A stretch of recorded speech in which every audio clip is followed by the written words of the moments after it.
Genesis chapter 12. The Lord had said to Abram, "Leave your country, your people, and your father's household, and go to the land I will show you. I will make you into a great nation, and I will bless you. I will make your name great, and you will be a blessing.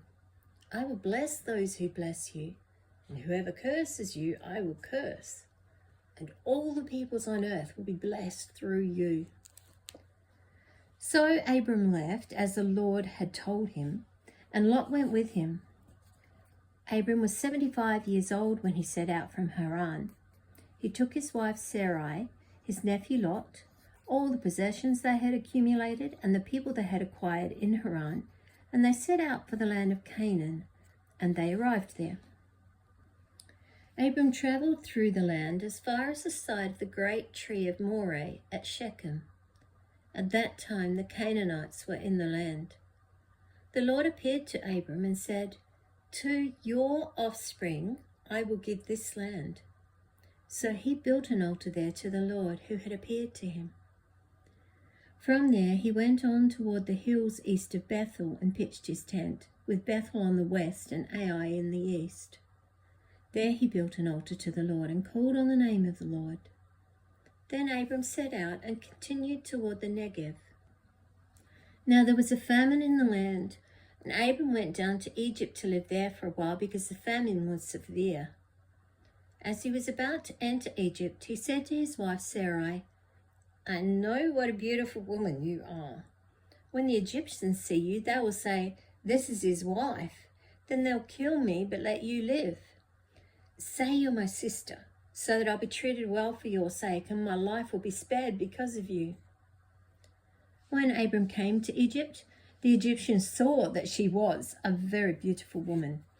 And when Pharaoh's officials saw her, they praised her to Pharaoh, and she was taken into his palace. He treated Abram well for her sake, and Abram acquired sheep and cattle, male and female donkeys, men servants and maidservants, and camels. But the Lord inflicted serious diseases on Pharaoh and his household because of Abram's wife Sarai. So Pharaoh summoned Abram. "What have you done to me?" he said. "Why didn't you tell me she was your wife? Why did you say, 'She is my sister,' so that I took her to be my wife? Now then, here is your wife. Take her and go." Then Pharaoh gave orders about Abram to his men, and they sent him on his way with his wife and everything he had. Genesis chapter 13. So Abram went up from Egypt to the Negev with his wife and everything he had, and Lot went with him. Abram had become very wealthy in livestock and in silver and gold. From the Negev he went from place to place until he came to Bethel, to the place between Bethel and Ai, where his tent had been earlier, and where he had first built an altar. There Abram called on the name of the Lord. Now Lot, who was moving about with Abram, also had flocks and herds and tents. But the land could not support them while they stayed together, for their possessions were so great that they were not able to stay together. And quarrelling arose between Abram's herdsmen and the herdsmen of Lot. The Canaanites and Perizzites were also living in the land at that time. So Abram said to Lot, "Let's not have any quarrelling between you and me, or between your herdsmen and mine, for we are brothers. Is not the whole land before you? Let's part company. If you go to the left, I'll go to the right. If you go to the right, I'll go to the left." Lot looked up and saw that the whole plain of the Jordan was well watered, like the garden of the Lord, like the land of Egypt toward Zoar. This was before the Lord destroyed Sodom and Gomorrah. So Lot chose for himself the whole plain of the Jordan and set out toward the east. The two men parted company. Abram lived in the land of Canaan, while Lot lived among the cities of the plain and pitched his tents near Sodom. Now the men of Sodom were wicked and were sinning greatly against the Lord.